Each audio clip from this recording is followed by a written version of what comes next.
Kemiskinan menyisakan persoalan ketimpangan.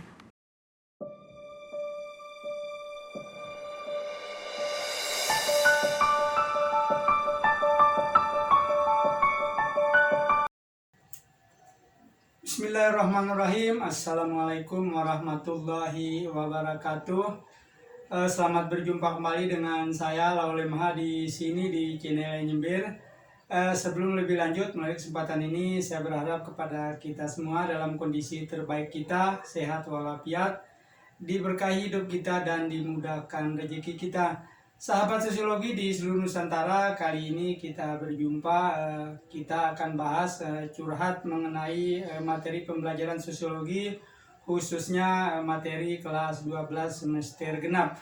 Sebelum lebih lanjut kita membahas apa saja materi yang akan kita kupas kali ini, mohon dukungan untuk mengembangkan channel kami dengan cara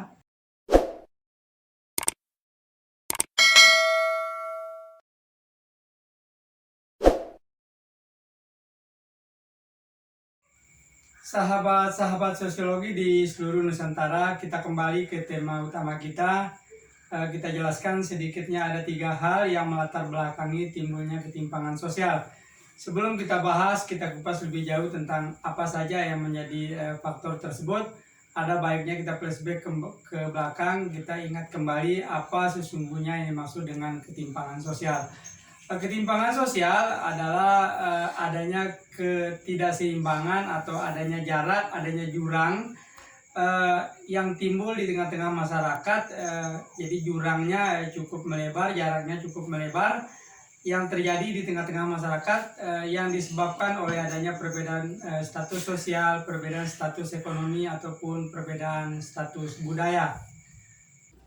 Seperti yang sudah kita jelaskan tadi, bahwa ketimpangan sosial itu adalah adanya perbedaan dari sisi status sosial, status ekonomi, maupun status kebudayaan. Kita perlu paham sesungguhnya apa yang dimaksud dengan status sosial.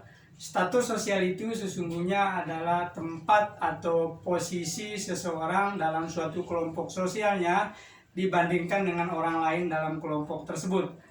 Jadi harus ada pembandingnya. Contohnya status sebagai sebagai ustadz, maka dia harus ada santrinya. Status sebagai istri, maka dia harus ada suaminya. Jadi itulah yang dimaksud dengan status. Jadi tempat atau posisi seseorang dalam kelompok sosialnya dibandingkan dengan orang lain dalam kelompok tersebut. Secara garis besar sedikitnya kita memilah status itu menjadi 3 bagian. Ada yang dimaksud dengan ascribed status, yaitu status yang diperoleh seseorang melalui kelahiran, biasanya berlaku pada masyarakat yang menganut strata tertutup, contohnya status sebagai anak raja, status sebagai keluarga ningrat. Kemudian nomor 2 ada yang disebut dengan ascribed status, yaitu status yang diperoleh oleh seseorang melalui kerja keras, melalui usaha-usaha. Dan ini status ini berlaku pada masyarakat yang demokratis dan yang menganut sistem strata terbuka. Contohnya di dunia modern sekarang ini. Kemudian yang ketiga ada yang disebut dengan assigned status. Status yang diberikan kepada seseorang karena jasa atau penghargaan atas jasa-jasa yang telah diberikan oleh seseorang kepada masyarakat. Contoh yang paling nyata sekarang adalah pemberian gelar honoris causa, doktor honoris causa kepada seseorang yang dianggap telah berjasa dan lain sebagainya. Jadi itu ketiga status ini sesungguhnya sudah di sana menampakkan adanya ketimpangan atau perbedaan antara orang yang satu dengan orang yang lain dalam masyarakat yang memiliki status yang berbeda-beda. Kalau tadi kita sudah mengupas bahwa status sosial itu ada 3, maka sekarang status ekonomi secara garis besar juga kita pilah menjadi 3, yaitu ada yang disebut dengan kelas atas atau upper class, konglomerat para eksekutif, direktur perusahaan. Kemudian yang kedua ada middle class atau orang-orang yang menempati kelas menengah. Mereka ini adalah para profesional, pemilik toko, pebisnis menengah, kemudian PNS golongan menengah. Dan yang ketiga yang disebut dengan lower class atau kelas bawah. adalah masyarakat miskin, kebanyakan yang ada di tengah-tengah masyarakat. Nah, baik status sosial maupun status ekonomi yang kita pilih menjadi 3, sesungguhnya ini sudah menampakkan di depan mata kita bahwa sesungguhnya itu ada ketimpangan, ada jarak, ada jurang yang memisahkan antara orang-orang yang berbeda kelas, baik kelas sosial maupun kelas ekonomi. Kita kembali lagi ke 3 hal yang melatar belakangi timbulnya ketimpangan sosial. Yang pertama adalah ada yang disebut dengan faktor stratifikasi sosial. Stratifikasi sosial kita pahami adalah sebagai pembedaan status seseorang di dalam masyarakat berdasarkan kelas-kelas dengan wujud ada kelas yang lebih tinggi, menengah, dan rendah. Nah, kalau kita pahami dari makna stratifikasi sendiri itu, seperti yang sudah kita jelaskan tadi, ada status sosial, ada status ekonomi, yang kita bedakan menjadi 3, maka sesungguhnya stratifikasi itu sendiri adalah ketimpangan sosial.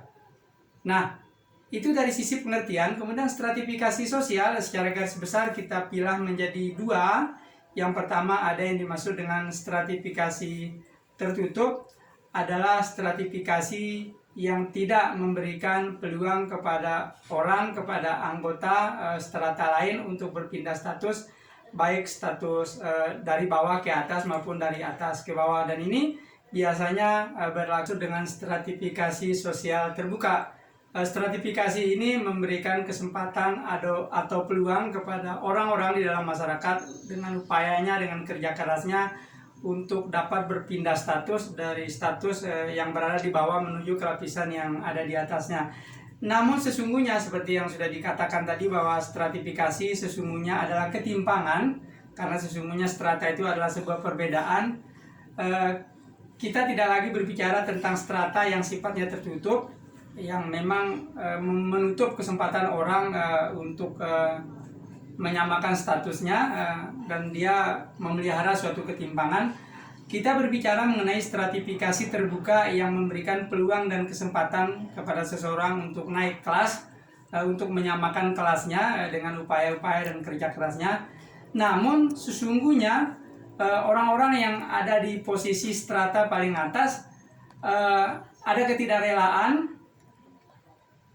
untuk disamakan stratanya dengan orang-orang yang ada di bawahnya, sehingga ada pola-pola yang sifatnya terstruktur berulang-ulang untuk sengaja dipertahankan stratanya, golongan-golongannya, sehingga ada ketidakpemerataan distribusi dalam wujud barang, kekayaan, kesempatan, informasi, penghargaan, pemberian hukuman dan lain sebagainya, sehingga seolah-olah walaupun strata masyarakat bersifat terbuka, tapi sesungguhnya orang sangat susah untuk menemukan peluang-peluang, upaya-upaya untuk mendapatkan distribusi yang merata tersebut. Faktor yang nomor 2 yang melatar belakangi timbulnya ketimpangan sosial disebut dengan sikap prejudice. Sikap prejudice itu adalah suatu pendapat, suatu anggapan, suatu prasangka terhadap sesuatu sebelum mengetahui kebenaran atau faktanya. Sikap prejudice ini cenderung bersikap negatif dan dia mengarah ke sikap stereotip atau menjudge sesuatu yang sifat negatif kepada kelompok-kelompok tertentu. Sikap prejudice itu yang cenderung negatif, misalnya memandang orang-orang miskin yang cenderung bodoh, padahal tidaklah demikian. Bahwa faktanya banyak juga orang-orang yang miskin yang ekonominya justru pintar dan sangat berprestasi. Kemudian contoh yang lainnya, saat bertemu seseorang pertama kalinya, kemudian kita nilai apabila mereka berpakaian kusam, lalu kita berprasangka bahwa ia adalah orang miskin yang bodoh. Kemudian faktor yang melatar belakangi timbulnya ketimpangan sosial yang ketiga disebut dengan sikap diskriminasi. Kita pahami diskriminasi menurut Kamus Besar Bahasa Indonesia Kemdikbud bahwa diskriminasi adalah pembedaan perlakuan terhadap sesama warga negara berdasarkan warna kulit, berdasarkan pembedaan golongan, berdasarkan suku, pembedaan ekonomi, pembedaan agama, dan lain sebagainya.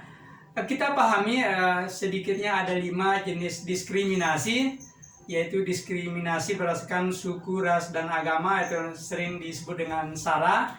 Kemudian diskriminasi berdasarkan jenis kelamin atau gender. Kemudian yang ketiga, diskriminasi berdasarkan penyandang disabilitas. Kemudian diskriminasi terhadap penyandang HIV/AIDS. Kemudian yang terakhir adalah diskriminasi berdasarkan kasta sosial. Nah, itulah tadi sedikitnya ada 3 faktor yang melatar belakangi timbulnya ketimpangan sosial, yaitu ada stratifikasi sosial, kemudian ada sikap prejudis, dan yang ketiga ada diskriminasi. Terima kasih sudah menyaksikan video ini, semoga sangat bermanfaat, dan terima kasih sudah mendukung kami dengan cara like, subscribe, dan share. Terima kasih. Billahi taufiq wal hidayah. Wassalamualaikum warahmatullahi wabarakatuh.